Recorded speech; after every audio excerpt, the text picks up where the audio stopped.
hay una que es de la vida cotidiana, hay una que tiene distintas, esta colección de historia de México tiene distintas, digamos, temáticas, el que leyeron es educación, pero es este intento, y yo creo que ustedes lo apreciaron en el lenguaje, por hacer una historia, digamos, para todos, ¿no?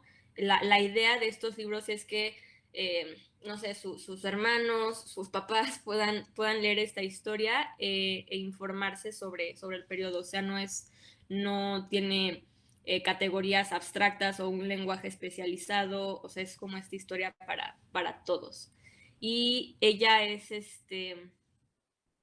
me parece que o es estadounidense o de padres estadounidenses, pero bueno, vivió toda su vida aquí, y por eso tiene ese nombre Dorothy. Y se educó de licenciatura en Estados Unidos, pero hizo su doctorado en el Colmex y es especialista no solo en educación, sino y particularmente en educación indígena y en también estos indios educados de los que hablábamos en la clase, ¿no? O sea, sobre esta ilustración no solo novohispana, sino novohispana e indígena. Entonces ella se dedica a esos temas de educación con un particular enfoque indigenista, por si ya luego quieren leer otra cosa. Y a ver, ¿qué me dicen? ¿Qué aprendieron de, les gustó, no les gustó el texto? ¿Es un texto pues informativo? ¿Qué piensan?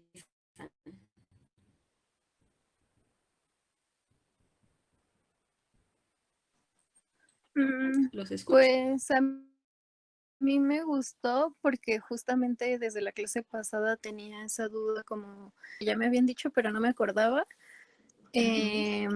Porque justo en unas visitas a unas bibliotecas que hay como en Guanajuato, nos contaron sobre el acervo y que eran como libros que estaban ahí porque habían sido como donaciones de como aristócratas que habían como expropiado esos libros de los jesuitas cuando los expulsaron. Entonces, pues como que no sabía eso y se me hizo padre, bueno, que lo explicaron. Y lo que más me llamó la atención fue como esta disputa que se dio cuando, cuando surgió lo de la botánica y eso, como, como que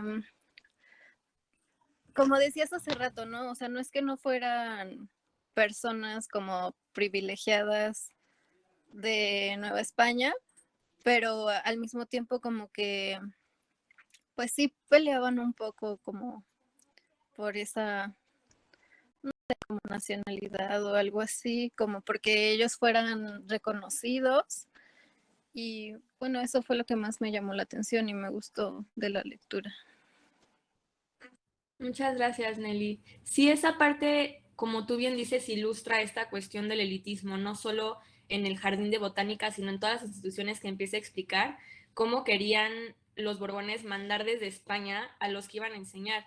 Y se quejaban los botánicos de que no conocían la naturaleza, no conocían el territorio, ¿no? Que ellos sí tenían conocimiento para poder hablar de las realidades de esta tierra, ¿no? Lo mismo para el colegio de minería, ¿no? Que sean, pues es que no tienen ni idea de los minerales aquí, no tienen ni idea de cómo funcionan las cosas y nos quieren mandar a puros profesores de España y de Alemania y de no sé dónde, y que les querían enseñar cosas que ya no servían. En particular, recuérdame, a ver si recuerdo bien, Nelly, en lo de botánica, era porque querían enseñar como un método de un sueco, ¿no? Querían enseñar como un método clasificatorio de un sueco, pero que no respondía a la realidad de la naturaleza de este territorio, ¿no? Y que ellos decían, no, o sea, es que nosotros sí tenemos conocimiento, ¿no? Empírico de aquí y no nos sirve esa clasificación que hizo un sueco de, ¿no? De su naturaleza de allá, ¿no?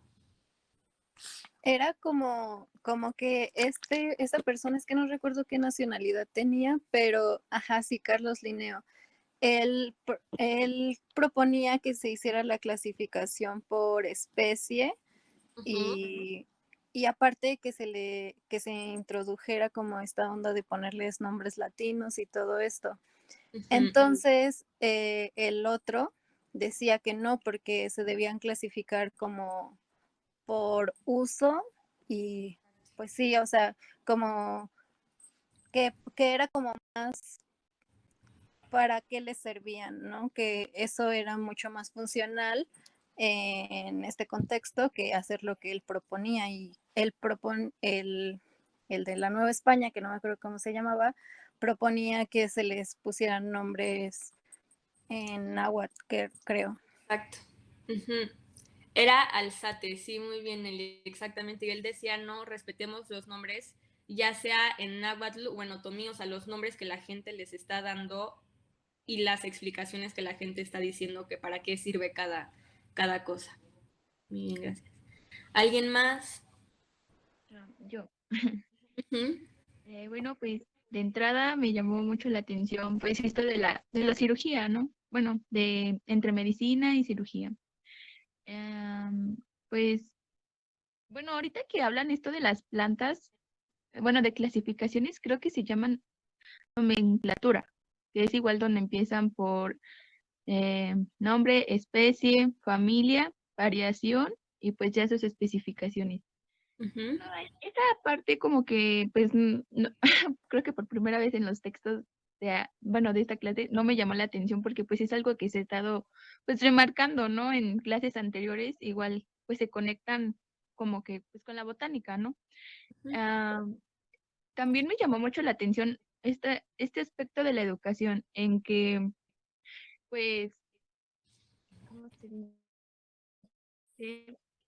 O sea, al principio todo era bien, o sea, se prac- bueno, empecemos desde las lenguas, ¿no? Libertad, sus dialectos, ¿no?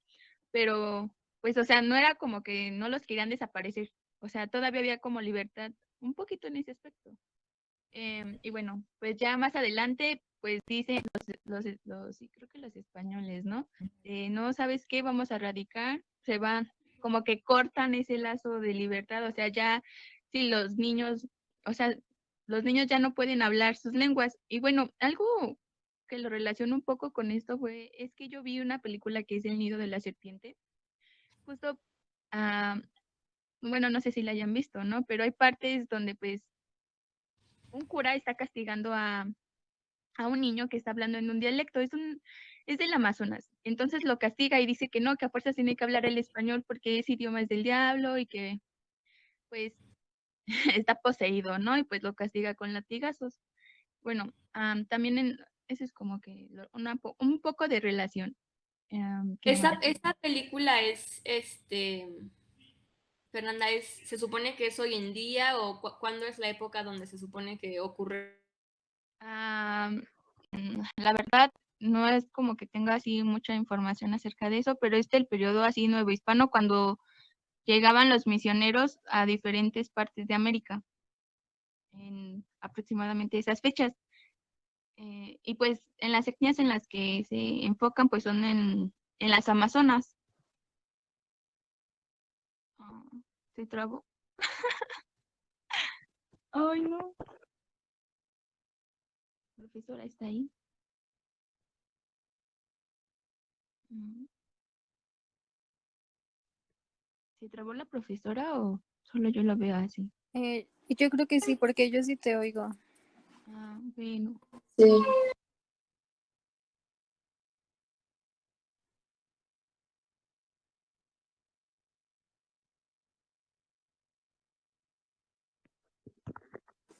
Oye, y de la película que hablabas era El abrazo de la serpiente de 1900, espera, 9, es esa época en que se hizo esa película. Bueno, que hacía como ese contexto de esa época. Ajá, bueno, yo exactamente, pues no sé así mucha referencia, tenía entendido que se llamaba El nido de la serpiente, porque pues bueno, yo lo vi en una optativa y pues no me dieron como que mucha información, solamente la reproducieron y pues ya, pero gracias por el dato.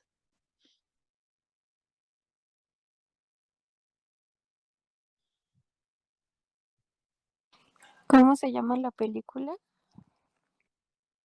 El abrazo a la serpiente, Sara, ¿sí es así?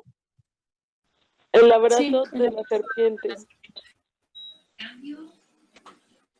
esa película la pasan seguido en la Cineteca. De hecho, está basado en la historia real de un etnólogo, creo que era holandés, que se fue a trabajar al Amazonas y se hace amigo de de uno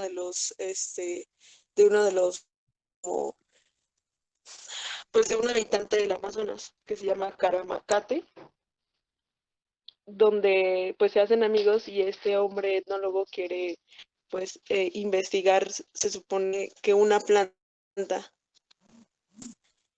que es muy bueno, que tiene como poderes. Entonces se hace amigo de este hombre pues del indígena amazónico para que le anden en la búsqueda de esta planta. Es súper buena esa película. Ajá, justamente bueno, me quedé impactada porque en su diario de campo, pues trata de analizar la simbología así de, pues de toda esa cultura y está increíble. Sí, de hecho yo también, justo la parte que estabas comentando de estos, creo que eran jesuitas o dominicos, que estaban ya evangelizando a niños indígenas para que hablaran español y dejaran su lengua indígena. Yo también lo pensé cuando estaba cuando estaba leyendo la lectura, porque muestra muy bien cómo ya en esta época están los padres evangelizando a niños indígenas y ya los niños indígenas no pueden hablar su lengua porque si no los pegan y les castigan. Y justo este chico que le está ayudando al etnólogo a hacer la investigación es uno de como de los rebeldes de los indígenas que no se dejó evangelizar y que sabe mucho sobre el bosque, es como un guardián del bosque, como ¿cómo se dice? O sea, tiene como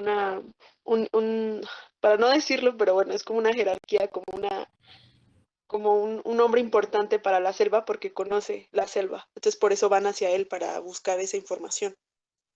Pero él es de estos que se escapó cuando era niño de la evangelización, de estas escuelas donde los padres evangelizaban y aparte pues les pegaban a los niños y los trataban mal. O sea, no era como cosa de nada más evangelizar, sino como pues también de un maltrato. Y pues es muy interesante la película, véanla. La pueden buscar por internet. Yo la vi en una página gratis en internet. De hecho, la vi en la cuarentena, el semestre pasado, porque no la había visto. Oye, pero bueno, yo solamente la vi así como que sin subtitulación, o sea, en la lengua original. ¿Hay como alguna versión donde esté como subtitulada o Sí, traducida? yo la vi subtitulada. Ajá, yo la vi subtitulada. No me acuerdo el link donde la encontré, pero búsquenla en internet. Tal vez se les hace un poquito difícil encontrarla, pero sí la encontré en una página donde estaba con subtítulos en español, porque creo que hablan, no sé si hablan la lengua indígena y también hablan inglés o portugués, digo, o brasilero iba a decir, o sí, o portugués. Entonces, sí. Pero sí hay partes que no traducen. Bueno, no me acuerdo bien, pero sí, yo la vi traducida, pero no me acuerdo en qué página la vi, pero búsquenla en internet, está. Pues yo igual cuando la vi solamente traducen como que lo que dice el etnógrafo. Bueno, el antropólogo, porque como tal creo que no es etnógrafo, ¿o sí? Sí, según yo leí, si era un etnógrafo. Ah, oye, y lo que inhalaba, bueno, ¿era como rapé o era otra cosa? ¿Qué? Ajá, Lo que el etnógrafo, ajá, sí, contaba la película. Lo que el etnógrafo inhalaba era una medicina, una planta medicinal que le daba el chico amazónico, el chico amazónico, el chico indígena, pero pues era algo que de tanto usar, pues no le iba a caer bien. No sé realmente lo que tú dices, no escuché lo que tú dijiste, pero no sé, igual puede ser eso. Pero me da gusto que sigan hablando de la película. ¿Cómo? Perdón, es que Perdón. no se preocupen, es que se volvió mi internet. Ay, ya tengo que cambiar de internet. Siempre tengo problemas, pero bueno, ya pude regresar. ¿Cómo se llamaba la película entonces? el nido. Sí, es el El nido de nido la de la serpiente. abrazo. No, el abrazo de la serpiente. Ah, El director es Ciro Guerra. Y entonces ya no escuché, se supone que es contemporáneo. La película, creo que la película se estrenaron de 2015 a 2016, Ujú. pero no sé de qué fecha, Sara, dijiste, se sitúa la película. 1909. En 1909 se sitúa. Ok. Bueno, regresando a la lectura, y perdónenme que me desconecte otra vez. Sí, lo que menciona Fernanda es de nuevo un ejemplo de este elitismo ilustrado, porque antes, durante todo el periodo previo del virreinato, todas las lenguas eran permitidas, ¿no? Y los frailes, acuérdense que habíamos visto que se aprendían, nos aprendían las lenguas y predicaban en esas lenguas. Y de hecho se prefería predicar en lenguas originarias para evitar errores de interpretación y porque decían que el castellano era corrupto y no quería que se relacionaran con los españoles que estaban corruptos y se aprendían, o sea, los españoles aprendían las lenguas. Y efectivamente hubo un intento, pero que nunca, o sea, esta ley nunca pasó, pero sí hubo un intento por parte del gobierno ilustrado de eliminar toda la enseñanza de las lenguas originarias, porque en estas escuelas de primeras letras, ahorita hacemos un recuento de cómo era la educación, pero acuérdense que las primeras letras para leer y escribir tu nombre y el catecismo te lo daba la amiga, te lo daba una como hoy en día, que el catecismo lo dan las señoras, ¿no? Entonces, bueno, en general también hay señores que dan el catecismo, pero en general el catecismo lo dan las señoras, ¿no? Alrededor de la capilla, ahí o sea, en el atrio de la iglesia, o si es más chiquito el lugar, pues en un patio. Y eran en lenguas originarias, ¿sí? Porque no sé si, o sea, si estaban en alguna región otomí, pues se daba en otomí, si estaban en alguna región purépecha y así, se daban en las lenguas.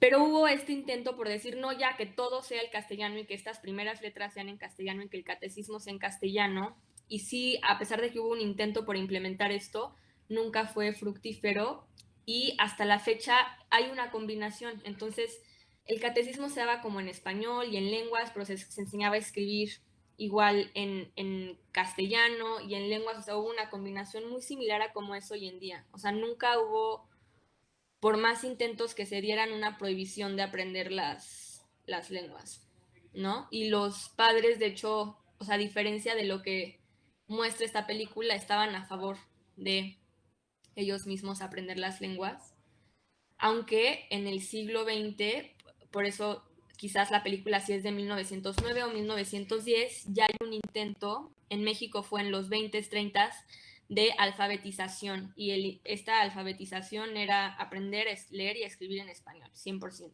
¿no? Entonces ya sí, para el siglo XX sí podemos hablar de esto que observaste en la película, Fernanda. ¿Quién más? ¿Quién más? Algo que les haya llamado la atención de la lectura.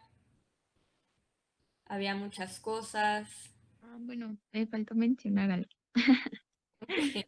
En, bueno, las cartillas, ¿no? En las cartillas que es para enseñarles las letras y me llamó mucho la atención, no tanto la primera cartilla, donde está el abecedario, sino ya en la segunda, donde empiezan las sílabas, donde son palabras, donde está, por ejemplo, indio, bueno, indito, ajá. Ay, Ah, no vi eso en las ilustraciones. ajá, es la segunda cartilla y está, bueno, es donde está, pues sí, ¿no? Como que una imagen donde hasta te marca cómo es la pelota, ¿no? O sea, yo creo para que las ubiquen, Ujú. cuerdas y no sé, así como si fuera, no sé. Bueno, es como una dinámica infantil, ya solo es eso. Sí, sí me acuerdo, pero es que no, ya no me, ay, ya vi, ya no me acordaba de las ilustraciones, ya vi la que dices, indiecito, ¿qué tal? Sí, Con la I, para que se acuerden. indiecito, exacto, en la letra I. Sí, yo también vi eso. Esto está muy... Y me puse a buscar al indiecito, creo que es el que está con la cuerda o no sé, para ver cómo lo estaban ilustrando, cómo lo habían ilustrado. Con Ay, el papalote. Ándale. Ay, sí es cierto, es el que está con el papalote. Oigan, qué gusto que vean tan analíticamente las lecturas.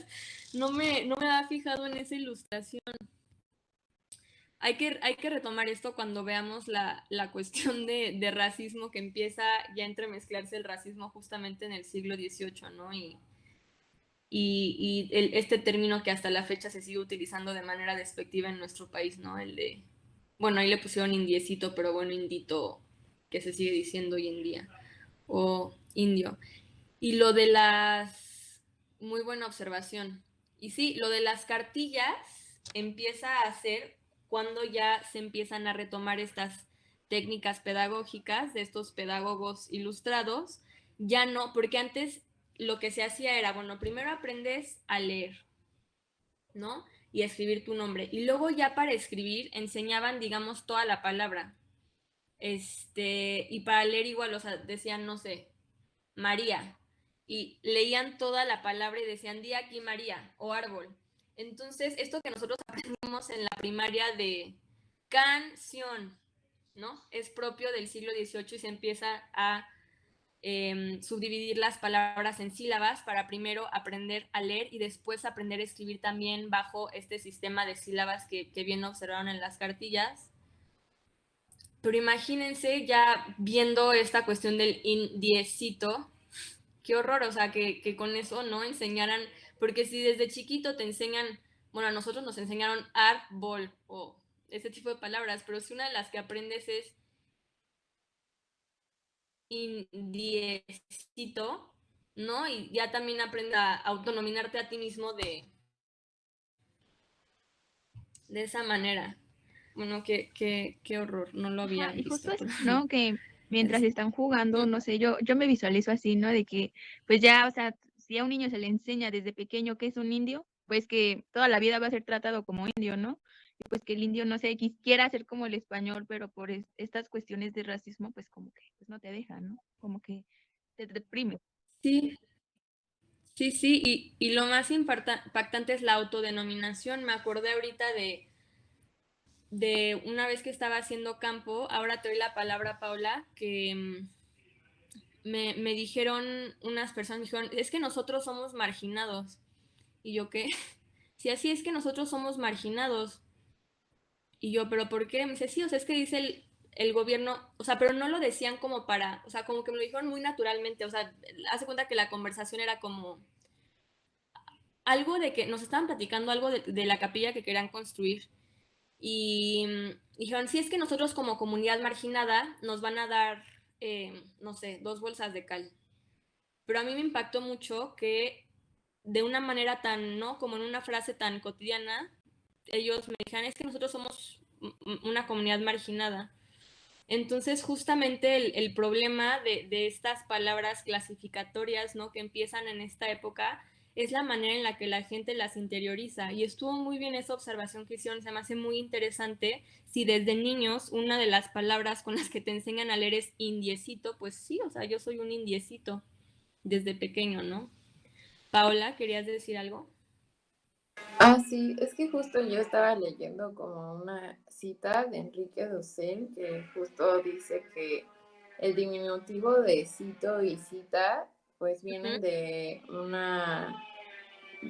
o sea, como una conjugación de citla que significa amado y amada y es de la lengua náhuatl, o sea, es como una conjunción de los términos castellanos con este como pues término pues indígena, ¿no? O sea, no sé cómo, en qué momento se transforman, pues puede ser en esta parte educacional, ¿no? O sea, como pues las significaciones de las palabras, que además de que, o sea, que porque signifiquen una cosa como de raíz, no significa que para nosotros o como nos lo enseñen sea de esa forma, ¿no? O sea, como que también transformamos las significaciones, no sé, como que me puse a pensar eso.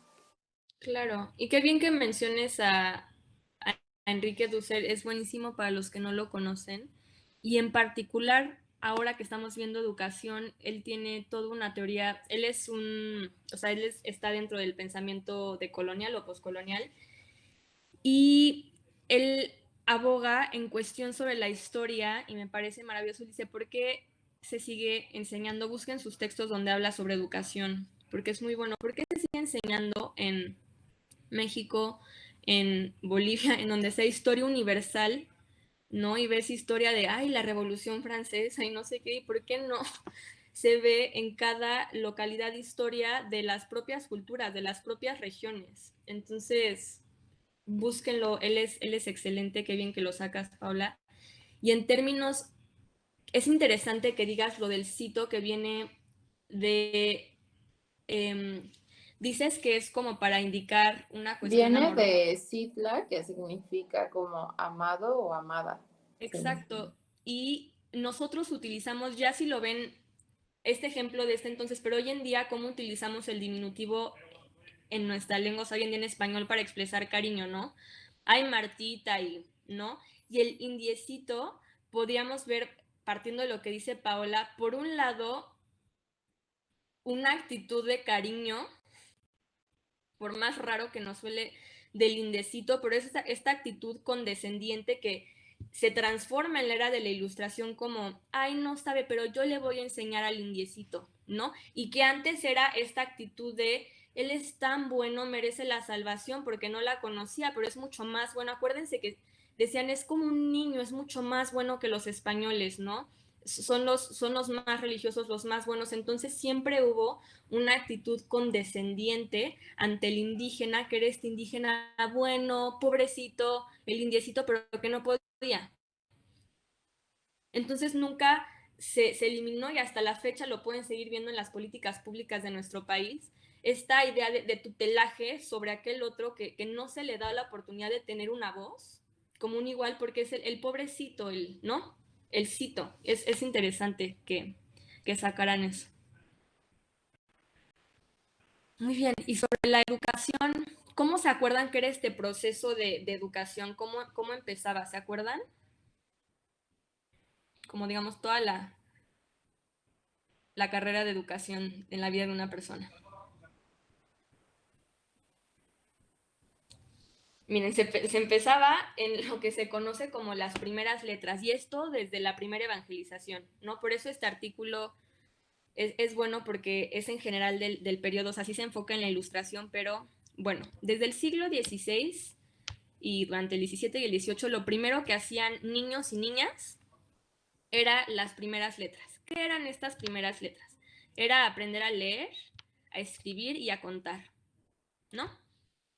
Y bueno, el catecismo, por supuesto, acompañado con las primeras letras estaba el catecismo.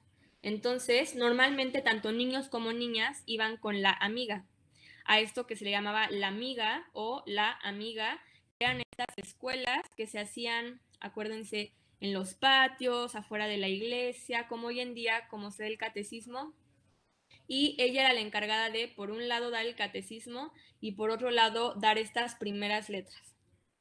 Las escuelas que ya estaban, digamos, un poco más formadas se daban en salones, podían ser en la casa comunitaria, alrededor del kiosco, ya en salones, en un salón con puros bancos se aprendía a leer, y en esta época ahora sí por el método de las sílabas. Y después, ya que aprendías a leer, te ibas al salón de aprender a escribir y ya había bancos y mesas y aprendías a escribir. Y se aprendía a escribir, era además como, o sea, hoy en día tenemos, no sé, imprentas industriales que imprimen y tiran papel y bueno, nos estamos acabando el mundo, pero en esa época era carísimo, era una cosa así de un proceso artesanal finísimo, lograr sacar un papel que era de piel de animal normalmente, a veces también era mate, pero generalmente de piel de animal, y entonces aprender a escribir sí era un acto, no sé, como que hoy en día lo vemos como muy, ay sí, si no lo borro mi lápiz o, ¿no? Pero en esa época era una cosa especialísima, porque imagínense ese papel carísimo y aprender a escribir en cursivas, entonces era una atención prestada para no equivocarse, escribías con una pluma, el maestro recogía las plumas que viera que estaban bonitas, las limaba, ¿no? Para que los alumnos pudieran aprender a escribir, que era esta práctica muy especial para la época, ¿no? Y lo primero que uno aprendía a escribir era su nombre. Normalmente, si ya sabías escribir tu nombre y ya sabías contar ¿no? Más o menos bien, y leer ya estaba. O sea, era hacia donde llegaba la mayoría de la gente. Algunos continuaban a aprender a escribir ya cosas más difíciles y una vez que ya sabían escribir bien, entraban a los colegios, que estos colegios serían lo que para nosotros era como una educación de primaria a preparatoria, por ejemplo. Y ya en los colegios, que los mejores colegios eran colegios jesuitas, ya en los colegios aprendían primero la gramática, o sea, no solo escribir letras y palabras, sino escribir bien, escribir con arte. Y dentro de la gramática aprendían poesía y otra serie de cosas. Aprendían la gramática, la aritmética, después las humanidades.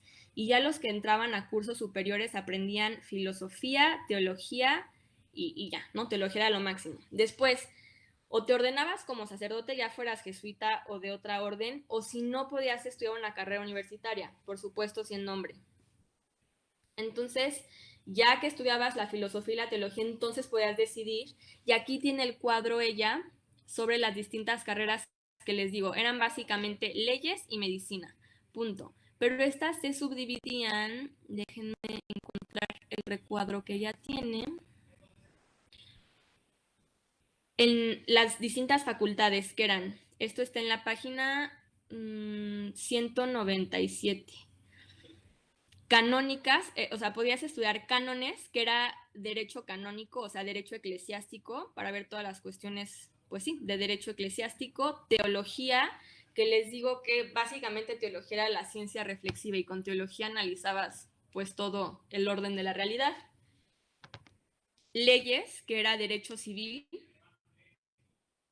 para todos los tribunales, para los pleitos en el tribunal de indios o el tribunal que sea, y finalmente medicina. O sea, eran las 4 las academias. Pero todavía no podías estudiar, por ejemplo, no sé, geografía o historia, no, pero ya había una academia de historia, una academia de arte, una academia de geografía, etcétera, ¿no? Donde podías ir aprendiendo otras cosas que no fueran estas únicas 3 carreras. Y ya, para las mujeres,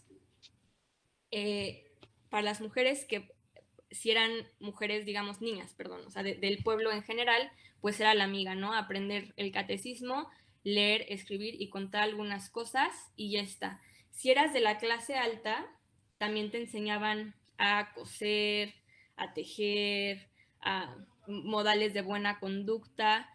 La gran innovación del periodo fue el Colegio de Vizcaínas y algunos otros colegios, ahí incluso hay una tabla de colegios para mujeres ya, ahora sí, de esta educación que les menciono, que era como de la primaria a la preparatoria, todavía no podían entrar a la universidad, pero ahora sí ya podían estudiar gramática, podían estudiar retórica, sí les enseñaban otras cosas de mujeres como a tejer y ese tipo de cosas, pero ya era para, digamos, para mujeres y no solo para mujeres, para todo tipo de niñas. Entonces ya no solo para niñas españolas, sino ahí entraban niñas indígenas, niñas afrodescendientes, niñas de todas las clases. Sobre todo indígenas, mestizas y criollas, porque todavía los afrodescendientes seguían muy marcada la cuestión de la esclavitud, entonces era muy difícil que un afrodescendiente lograra conseguir su libertad, ¿no? Pero para todo el resto de la sociedad había ya educación general, para las mujeres hasta llegar al colegio y para los hombres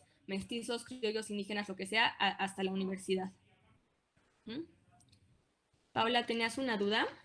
Así que justo como que estaba pensando en esto del corpus canónico, que pues libresco, ¿no? Que era así como eran unos todólogos, ¿no? Hablaban como, pues, sí, tenían como la pluma y la palabra, ¿no? Pero de todas las áreas. No sé si justo con esto que mencionas de los colegios y la educación, ¿qué? ¿Cómo? ¿Vizcaínas? Uh-huh. Ajá, como que se empieza a generar como la segmentación, como la división o la especialización en la educación. No sé si tenga que ver eso. Sí, es una muy buena pregunta. El Colegio de Vizcaínas no lo conocen, está en el centro. Pueden entrar, está por Isabel la Católica. Bueno, está por el claustro de Sor Juana y es un edificio bien, bien, bien bonito. Vale la pena que lo conozcan y fue este primer colegio para mujeres. bueno, para niñas, adolescentes. Y después se replicaron varios colegios por el estilo en todo el virreinato. Y de hecho, comentario al margen, ahí estudió una de mis tías cuando era chiquita. Ya no, está interesante porque no le he preguntado si era mixto, pero era un colegio público, siempre fue un colegio público en el centro y ya después incorporado a la SEP y todo. Hoy en día sigue siendo colegio, o sea, está la parte del museo, pero sigue siendo colegio.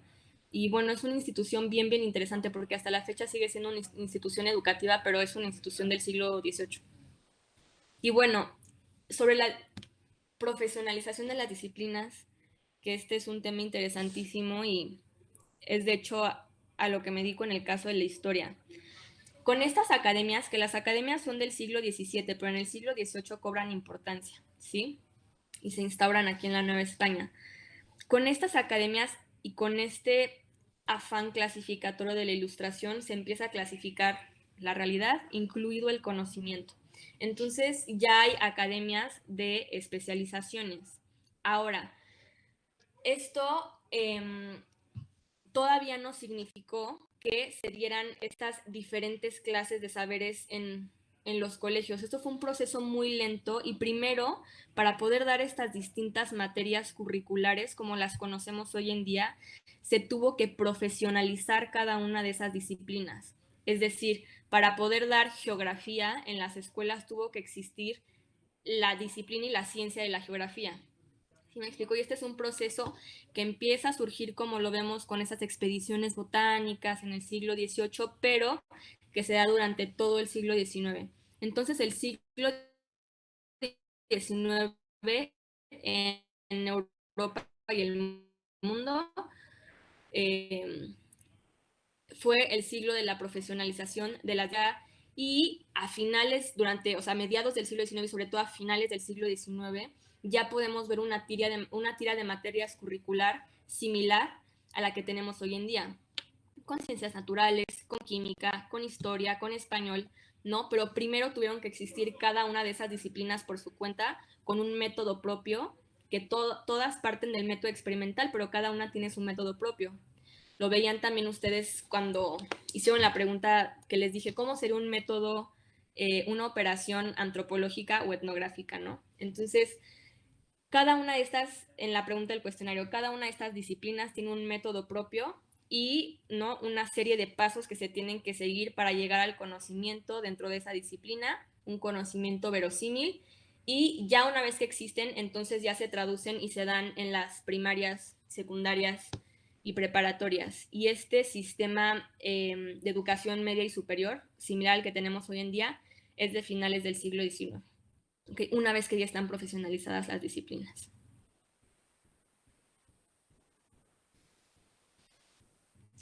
¿Alguien más de la lectura? En la lectura nombraban que las mujeres, bueno, las niñas solo podían llegar hasta cierto nivel de educación en las escuelas y ya luego se iban a la casa, que porque ahí era donde tenían que tomar la educación y donde las abuelas las tenían que educar, ¿no? Y lo que o sea, pues no estudiaban, era como, creo que les daban, no sé, como costura o cosas así, ¿no? Ya no pasaban a la universidad. Bueno, no a la universidad, sino justo a esto, a lo que el hombre sí podía llegar a hacer, ¿no? A estudiar o medicina o leyes. Pero no sé hasta qué nivel exactamente era como hasta lo que llamamos la secundaria o la preparatoria. Pues es lo que llamamos, hoy podría ser, bueno, para empezar, la gran mayoría tomaban las primeras letras y ya está, tomaban las primeras letras y luego se iban a aprender a cocinar, a tejer, a bordar y a limpiar la casa. Pero las que ya tenían una educación que será para nosotros una educación media, que será como secundaria preparatoria, eran las que entraban a estos colegios, como el de Vizcaínas, que era el más importante, pero había varios que entraban a estos colegios y llevaban gramática, llevaban retórica, llevaban aritmética, o sea, les enseñaban a hacer cuentas, a escribir mejor, llevaban clases de historia, algunas clases de botánica. Luego en el siglo XIX empieza la educación física. Genevieve estudia esto si les interesa ya después sobre las clases de educación física en colegios de niñas. en fin, estas cosas, pero nunca hasta la universidad. O sea, llegaban hasta lo que para nosotros sería secundaria, preparatoria y ya, y luego ya estaban listas para casarse y tener hijos. ¿No? Que, o sea, que era el fin último de una mujer. Y aunque parezca que no, esto fue un... No me gusta hablar de avances en términos históricos porque parece que al principio estaba mal y luego progresas, ¿no? Entonces no me gusta esa idea, pero digamos, si quieren, no sé, haciendo un anacronismo, podríamos hablar como de verdad de un avance en... Y aquí se empieza a gestar el feminismo que después aparece como tal en el siglo XIX con las sufragistas, porque es la primera vez que la mujer sale de la vida privada a la vida pública, aunque después regrese otra vez a la vida privada, o sea, como que la dejan hasta prepa y luego ya otra vez regresa a la vida privada, pero es la primera vez que la mujer sale de verdad del espacio privado. O sea, se pensaba que el cuerpo de la mujer correspondía a simplemente el espacio privado, el espacio del hogar, el espacio de los hijos, el espacio de la cocina, sí, del hogar. Y por primera vez va al colegio. Y no solo eso, sino que hay algunas, aquellas mujeres ilustradas, librepensadoras, que ya no solo se quedan en el colegio, que van a las tertulias, que van a los cafés, que ellas mismas, dueñas de cafés, organizan tertulias independentistas en su casa, que ya hablan de patriotismo, que hablan de independencia de la patria mexicana. Entonces sí ya empieza a haber algunos casos de mujeres que entran en un espacio ahora sí público. ¿A qué me refiero con espacio público? A este espacio donde no solo ya no es, ¿no?, el espacio privado del hogar, sino que ya las mujeres tienen la capacidad de tener una voz política, de enunciar cuestiones más allá de a qué hora, o sea, de la sopa y de los niños y de la ropa, ¿no? A enunciar cuestiones que tienen que ver justamente con la vida pública, con la vida de la nación, con la vida del pueblo, ¿ok? Esta es la primera vez en la historia de la ciudad que las mujeres empiezan a entrar en este ámbito público. Y luego ya para el siglo XIX, estas discusiones del ámbito público se traducen particularmente para el movimiento feminista en el sufragismo, que son estas primeras feministas que luchan por el derecho al voto. ¿Por qué era tan importante tener derecho al voto? Porque con el derecho al voto eras reconocida como un ciudadano más y no como un menor de edad. Significaba que tenías la capacidad de tomar decisiones públicas, ¿no? Tomar decisiones que tienen injerencia en la vida de todos los miembros de la sociedad. Pero bueno, aquí empieza poco a poco. Algo que también quería comentar era como justo al ver esta ilustración donde decía el indiecito y cómo ponían así S, árbol, escudilla, indiecito. O sea, era como esta enseñanza del lenguaje del español, pero aparte con la cosa colonial, ¿no? Con esta cosa de cómo ellos querían enseñar el español. O sea, porque está el español, pero es como esa forma de enseñar el español de que esto es esto y esto es, o sea, sí, o sea, la I y este es el indiecito y así es. Como esa importancia que le daban a la educación para enseñar el español se me hace pues algo como muy, ¿cómo se puede decir? No sé, como súper diabólico, por así decirlo, ¿no? Como toda este círculo de enseñar el español a fuerza y que toda la lengua de lo indígena, de cualquier indígena se olvide y que no quede rastro de eso, ¿no? Y esto me hizo pensar porque habla de estas como, esas cosas que se empezaron a imprimir para la enseñanza en las escuelas. Me llegó a la mente estos libros de texto de la SEP, que si de alguna manera fue lo que se fue construyendo y en lo que ahorita llegó a ser esos libros de la SEP, ¿no?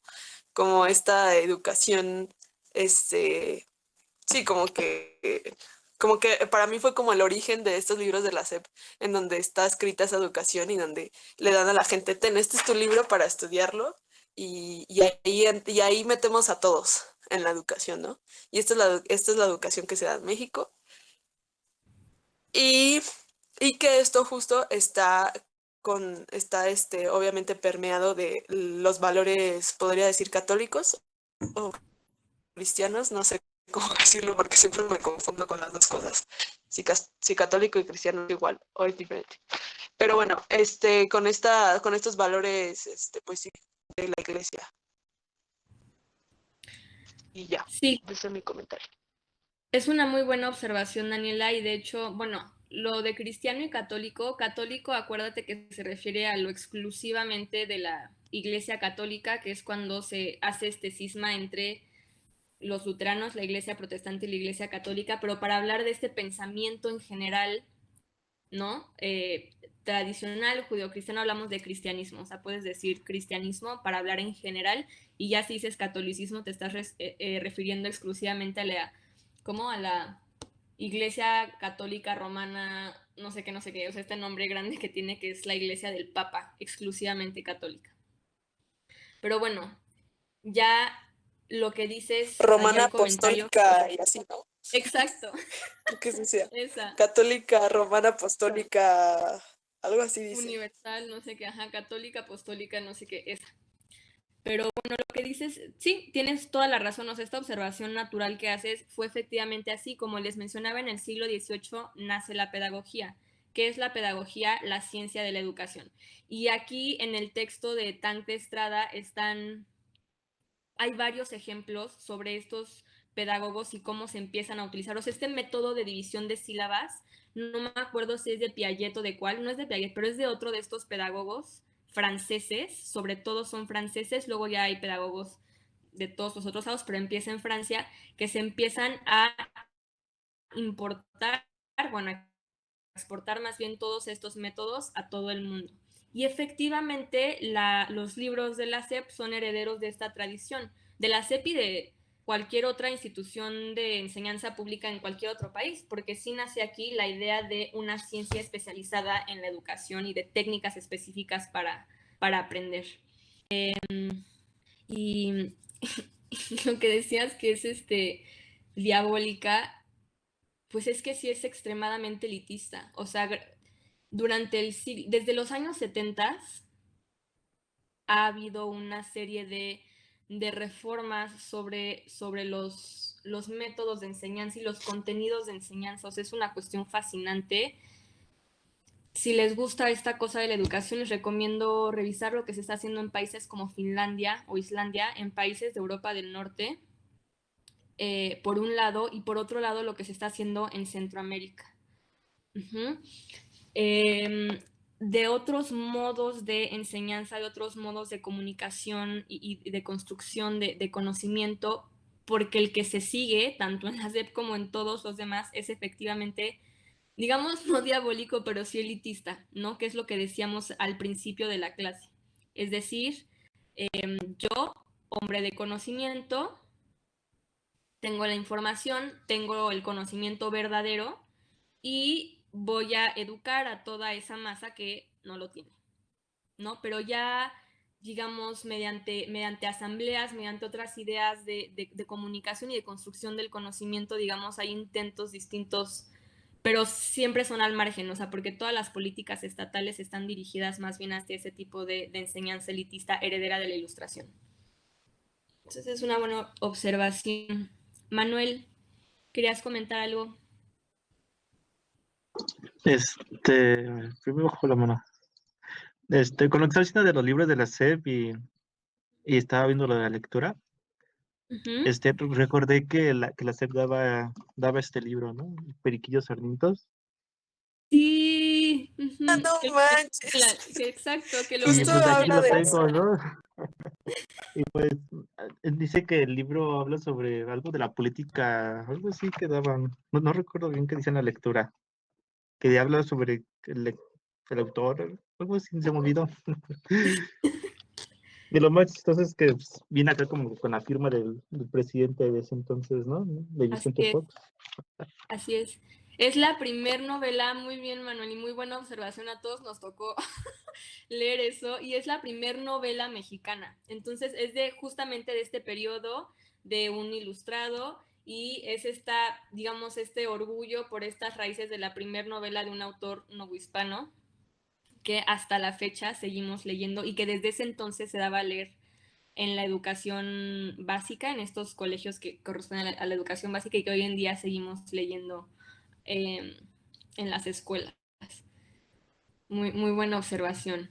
Y luego de esto que decían también de la parte de, pues sí, o sea, de adoctrinar, de esta educación vertical, también se ha utilizado la educación como método de propaganda política. No sé si más abajo, de donde decía lo de las cartillas, leyeron la parte de, se los voy a leer. Era un catecismo civil, supuestamente, y los niños cantaban, cuentan las fuentes, o sea, dice Tanque Estrada, que cuentan las fuentes